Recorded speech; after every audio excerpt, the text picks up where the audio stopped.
Good day, it's Tony Fortunato from the technology firm. Today we're going to walk through a little exercise of finding out what's on your network, what's talking to what, and how to see it properly. So right now my screen is looking at this thing called an iota, little box, little appliance, sold by a company called Profitap, Profitap.com, Profitap. I don't sell these things, so I'll put a link in there and you can go check it out in your own time. But it's a little box with a terabyte hard drive you put in line, or you can have a span port pointing to it as well. And what I did was I plugged it in between my access point and my switch. So this is anything on the Wi-Fi network now is being captured by this device. The reason why I do that is because when you do Wi-Fi analysis, the other tools need you to make sure you know things like your security key, and sometimes that becomes problematic. You need to know the channel width, you need to know the band, all that kind of jazz. And I can get rid of all those variables by simply catching it on the wire. So now anything that comes through my access point before it hits my switch hits this box. So that's what I'm looking at right now. So from this, I'm going to basically go look for a conversation, right? So the conversation I'm looking for is between a laptop that's on Wi-Fi. It was idle, and then I saw it talking to this weird IP address.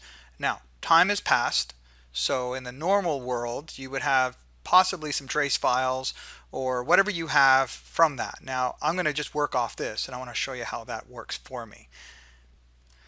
So this screen here is called the dashboard, and that's just what you see when you log into the unit. It's just a web interface, so you web into it, and then you see this screen here. So what I need to do is find out what device was talking to what, and hopefully what application that was. The easiest way to do it with this product is I'm going to go down here, go to Explore, click, and then down here it says layers 4 through 7. And that will give me a breakdown of the protocols, port numbers, server names, any application information as well. Now I have to narrow this down, so I'm going to type in the IP address that I was looking for, 8.250.131.254. Enter. And nothing, right? Because this is in the last 3 hours, and this was obviously a while ago. So watch this. I'm going to go nuts. I'm going to pick the last 90 days. Click, and there it is. So now that I have this, if I want to zoom in, I can zoom in, but there's not much really to zoom in on, but that's fine. And you can see this is TCP, port 80, so it's obviously HTTP. And it says application, HTTP window update. And now it pulled this out of the packet. So that's what this tool is doing. It's capturing all these packets. It's kind of using some metadata kind of, I'm going to say, technique to give you bits and parts of the packets. Now if I want these packets, it's real simple. I can just hit download PCAP and it'll download the file.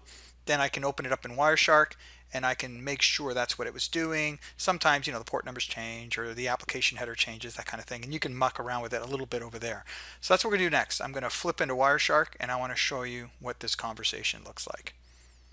So here we are. We clicked that download PCAP option and got this trace file of that conversation. And you can clearly see, I see my synsinac, I see that head command. If I just click on that in Wireshark and move down to the detail pane, I can double click on that and just take a look at the user agent. It says Windows Update Agent, and the host is au.download.windowsupdate.com. So obviously it's a Windows Update packet. Now this is the interesting thing about it. A lot of people have said to me that they thought Microsoft used HTTPS for all their updates. They don't. In this case, you can clearly see it's HTTP, which is good because now we can find out this conversation was a Microsoft update, and you can actually see down here it says it's patch 1.307, and you can see it actually doing its thing. So this machine's sitting there and it just got a Microsoft update, that's all. But now you know, because it was sitting on the Wi-Fi. What's interesting about all of this scenario, the final punchline, this laptop was connected via copper cable and Wi-Fi. So like a lot of laptops, you did not know this, it was originally on Wi-Fi. Get to your desk, you plug in your cable. A lot of these machines will not prefer the copper. They will stay on the Wi-Fi. So even though this thing was connected to a copper connection to the switch to the internet, it preferred the Wi-Fi because that's what it had initially. There you go. Hope that helped. Have a good day. Bye for now.